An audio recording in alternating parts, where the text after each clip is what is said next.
আজি আমি তোমালোকৰ এপি সিৰিজৰ কেইটামান মোস্ট ইম্পৰ্টেণ্ট কুৱেশ্যনছ ডিছকাছ কৰিম এই ভিডিঅ'টোৰ জৰিয়তে। গতিকে তোমালোকে ভিডিঅ'টো প্ৰথম বা শেষলৈকে চাবা আৰু যিমান পাৰা তোমালোকৰ বন্ধুবৰ্গৰ মাজত ভিডিঅ'টো শ্বেয়াৰ কৰি ল'বা। এতিয়া চোৱা, প্ৰথম আমি কনচেপ্ট বেছডত আমি বস্তু শিকিম বা কুৱেশ্যনছবোৰ শিকিম। কিন্তু কনচেপ্ট কেনেকৈ এইটো কৰিব লাগে, কি দিয়া আছে, কি উলিয়াব লাগে, সকলোবোৰ আমি ইয়াত শিকিম।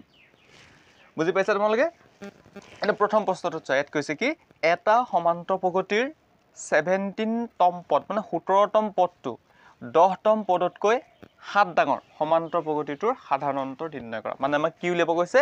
ডি উলিয়াব কৈছে। সাধাৰণ অন্তৰ মানে কি? ডি হয়। এতিয়া চোৱা, এতিয়া আমাক দিয়া আছে কি, আমি লিখি ল'ম। দিয়া আছে আমাক কি দিয়া আছে? 17তম পদ A17। 17তম পদটোক A17 বুলি ক'ম। এতিয়া এই 17তম পদটো এতিয়া কি কৈছে? 10তম পদতকৈ 7 ডাঙৰ। এতিয়া 10তম পদটো কি হ'ব? A10। ডাঙৰ বুলি ক'লে কি হ'ব? প্লাছ হ'ব, +7। যদি ইয়াক সৰু বুলি কোৱা হ'লে আমি কি ক'লোঁ হয়? মাইনাছ কৰিলোঁ হয়। ইয়াত এই সৰু হোৱা কথাবোৰ বা সৰু হোৱা কনচেপ্টবোৰ তোমালোকে শিকি গৈ থাকিবা। এতিয়া চোৱা, আমি এটা কথা জানো যে কি A17ৰ ঠাইত আমি লিখিব পাৰোঁ কি A+16D ইজ ইকুৱেল, ইয়াত আমি লিখিম কি A+9D, মানে ইয়াৰ পৰা আমি 1 কমাই দিছোঁ, ইয়াৰ পৰা আমি 1 কমাই দিছোঁ, হয়নে? প্লাছ কি হ'বগৈ? 7 হ'ব। এতিয়া আমি এইটো কৰিম। এতিয়া চোৱা, A আৰু A কেঞ্চেল গুচি যাব। ইয়াত কি থাকিলে? 16D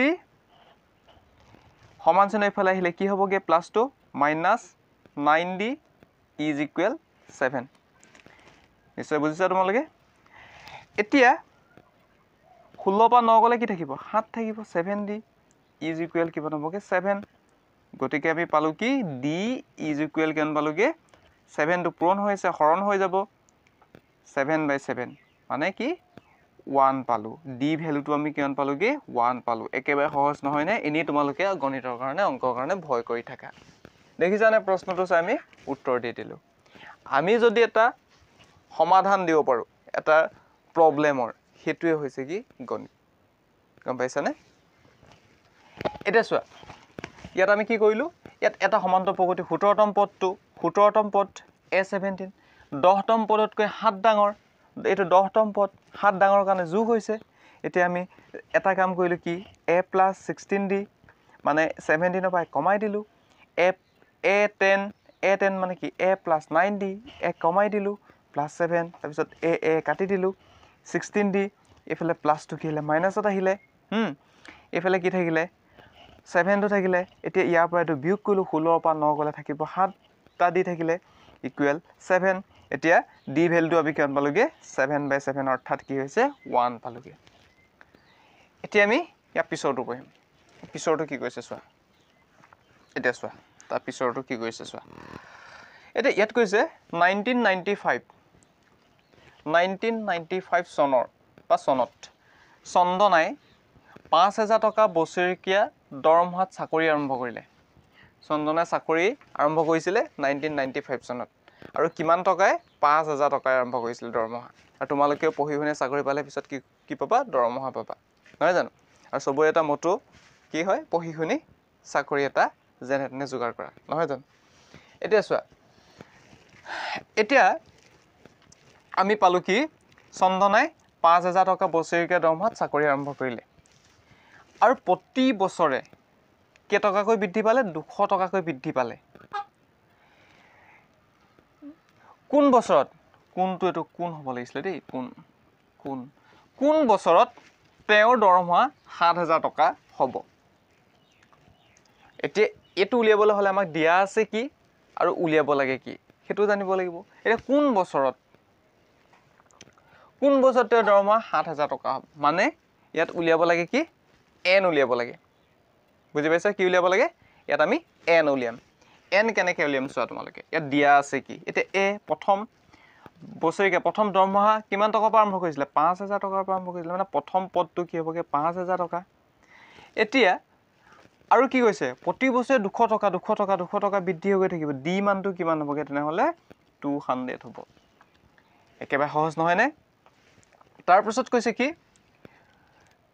কোন বছৰত তেওঁৰ দৰমহা 7,000 টকা হ'ব মানে an সমান কিমান হ'বগে 7,000 টকা এতিয়া উলিয়াব কৈছে কি আমাক n ৰ মানটো উলিয়াব কৈছে এতিয়া n ৰ মানটো কেনেকৈ উলিয়াব চোৱা এটা সূত্ৰ আছে সূত্ৰটো আমি জানোৱেই an is equal a plus n minus 1 whole into d হয়নে এতিয়া ইয়াৰ ঠাইত আমি কি লিখিম এইটো মই মোহাৰি পেলাইছো চোৱা ইয়াৰ ঠাইত মই কি লিখিম চোৱা এতিয়া এনেকৈ লিখিব পাৰো a plus n minus 1 whole into d is equal an আমি এনেকৈও লিখিব পাৰো একেটাই কথা এতিয়া a ভ্যালুটো বহাম a ভ্যালুটো কিমান আছিলে 5,000 প্লাস n ৰ ভ্যালু নাই আমি নাজানো তো নাজানো ভাগে থৈ দিয়া d ভ্যালুটো আমি কিমান পাইছো 200 পাইছো is equal an ৰ ভ্যালুটো কিমান পাইছো 7,000 পাইছো এতিয়া চোৱা এটো যেহেতু প্লাসত আছে সমান চিহ্ন ইফালে গলে মাইনাসত হ'ব ইয়াত থাকি গল কি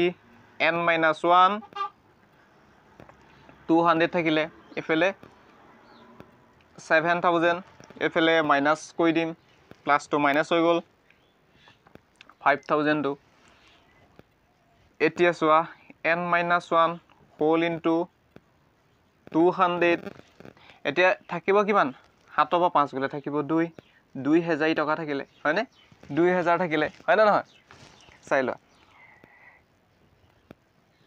এতিয়া চোৱা এতিয়া এটো পূৰণ আছে সমান চিহ্ন ইফালে গলেগে তলত হৰণ গুছি আহিলে ইয়াত থাকিলে কিমান 2000 হৈছে এতিয়া 0 0 কাটি দিব পাৰো 0 0 কাটি দিব পাৰো নোৱাৰো এতিয়া 2 এ 20 কাটিলে 2 * 2 = 20 হ'ব একেবাৰে সহজতে ওলাইছে নে চোৱা তোমালোকে এতিয়া আমি ইয়াত কি পালোগে n ইকুৱেল কিমান পালোগে 10 ইফালে যেটো মাইনাস আছিলে সমান চিহ্ন ইফালে গলেগে কি হ'বগে প্লাস হ'ব 1 হ'ব এতিয়া আমি পালো কি n is equal 11 আমাক উলিয়াব কৈছিলে কি n উলিয়াবলৈ কৈছিলে গতিকে আমি n টো উলিয়াই দিলো এটা কিমান বছৰত হ'বগে 11 বছৰত কিমান হ'বগে 7,000 টকা হ'বগে নিশ্চয় বুজিলা তোমালোকে এটা আমি যদি এটা সমস্যাবোৰ এনেকৈ সমাধান আমি কৰিব লাগিব আৰু এই সমস্যাবোৰ পৰা তোমালোকে পলাব নোৱাৰা যেনেকৈ জীৱনৰ সমস্যাবোৰ পৰা আমি পলাব নোৱাৰো নিশ্চয় বুজিছা তোমালোকে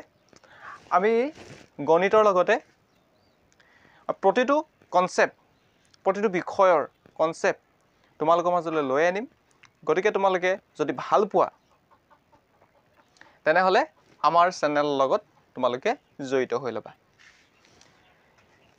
এতিয়া চোৱা আমি 3 নম্বৰ প্ৰশ্নটো চাম চোৱা 3 নম্বৰ প্ৰশ্নটোত কি কৈছে চোৱা তোমালোকে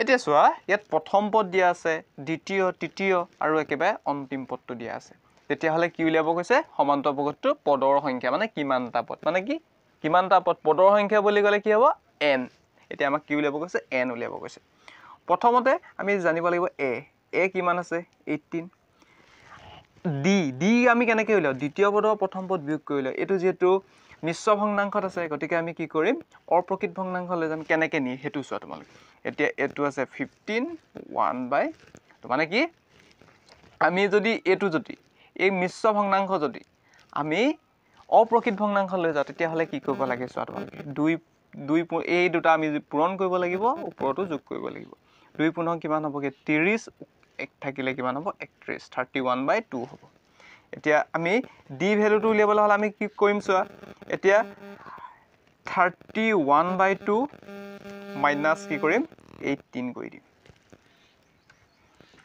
এতিয়া আমি ইয়াত যেহেতু ভগ্নাংশ আছে গতিকে ইয়াতো কি হ'ব এক এটা আহি যাব এতিয়া আমি এনেকৈ কৰিব পাৰো 2 এগুণ 2 31 এগুণ কিমান হ'বগে এফালে আমি ক্ৰসকে কৰি দিলো 31 হ'ব মাইনাস 2 থং কিমান হ'ব 36 হ'ব এটো আছে বুলি ধৰি ল'ব লাগে দেই লিখিব নালাগে এতিয়া পালো কি আমি মাইনাস কি হ'বগে 5 হ'ব 5/2 কাৰণ 36 বা 31 গলে কি থাকিব 5 থাকিব ডাঙৰ সংখ্যাত মাইনাস আছে গতিকে মাইনাস বহিব হয়নে কনসেপ্টবোৰ তোমালোকে শিকি লবা অংক কৰে কেনেকৈ হেবু শিকি লবা বেসিক ফাউন্ডেশন তোমালোকে ক্লিয়াৰ কৰি লবা তেতিয়া তোমালোকে গণিত একেবাৰে সহজ পাবা এতিয়া চোৱা এতিয়া আমি d আৰু কি দিয়া আছে an সমান কি দিয়া আছে -47 দিয়া আছে গতিকে আমি সূত্ৰ জানোৱে সূত্ৰ কি হয় a plus n - 1 whole into d is equal an এতিয়া a ভ্যালুটো আমি ইয়াত বহাই দিম 18 প্লাস n ভ্যালুটো যেহেতু নাই আমাক ওলাব দিছে d ভ্যালুটো আমি কিমান পাইছিলোগে d ভ্যালুটো পাইছিলো -5/2 ইজ ইকুৱেল এতিয়া a n ভ্যালুটো কিমান আছে a n ভ্যালুটো -47 এতিয়া প্ৰথম আমি কৰিম কি n - 1 whole into -5/2 is equal -47 সমান চিহ্ন ইফালে গ'লে কি হ'ব প্লাস টু মাইনাস হৈ যাব 18 হ'ব এতিয়া চোৱা তোমালোকে -5/2 is equal কিমান হ'ব 7 8 কিমান 7 8 কিমান 15 5 উকলিব 1 4 1 5 উকলাকে 6 কিমান থাকিলে 65 -65 মাইনাস আমি যে প্লাস হয় এই সৰু হোৱা কথাবোৰ তোমালোকক শিকাই গৈ থাকিম এতিয়া চোৱা এতিয়া কি হ'ব n - 1 is equal -65 এতিয়া ইয়াতো এটা কনসেপ্ট আছে কম পোৱা নে তোমালোকে এতিয়া চোৱা এটা আছে কি ভগ্নাংশত আছে গতিকে আমি কৰিব লাগিব কি চোৱা এটো যদি সমান শ্ৰেণীৰ ফালে লৈ যোৱা তেতিয়া হলে কি হ'ব হৰটো লব লবটো হৰ মানে ওপৰটো তললৈ গুচি যাও তলটো ওপৰলৈ গুচি যাব এটা দুইটো কত গুচি যাব ওপৰলৈ গুচি যাব -5 টো তললৈ গুচি আহিব এতিয়া আমি ডাইৰেক্ট কাটি দিম মাইনাস মাইনাস এতিয়া 5 এ 65 কিবা যাব 65 ক কিবা যাব 5 টেং 65 হয় না চাই লও 13 * 5 5 3 * 15 5 উকলিব 1 5 1 5 উকলাকে 6 হয় এতিয়া কিমান পালোগে 13 পালো 13 বাৰ গল এতিয়া n - 1 is equal 2 3 * 6 2 1 2 26 হল এতিয়া আমি n is equal 26 minus 2 সমান চিহ্ন ইফালে গলে কি হ'ব +1 গতিকে n ৰ ভ্যালুটো আমি কিমান পালোগে 27 ধুনিয়াকে তোমালোকে নোট কৰি লোৱা বা বুজিটো পাইছে তোমালোকে নিজেও প্ৰেক্টিস কৰি চাবা তোমালোকক মই প্ৰেক্টিস কৰিবলৈ মক টেষ্ট পেপাৰ তোমালোকক দি যাম গতিকে তোমালোকে প্ৰতিটো বস্তুৱে অতি সহজ আৰু সৰল ভাষাত শিকিব পাবা ফ্ৰীলি শিকিব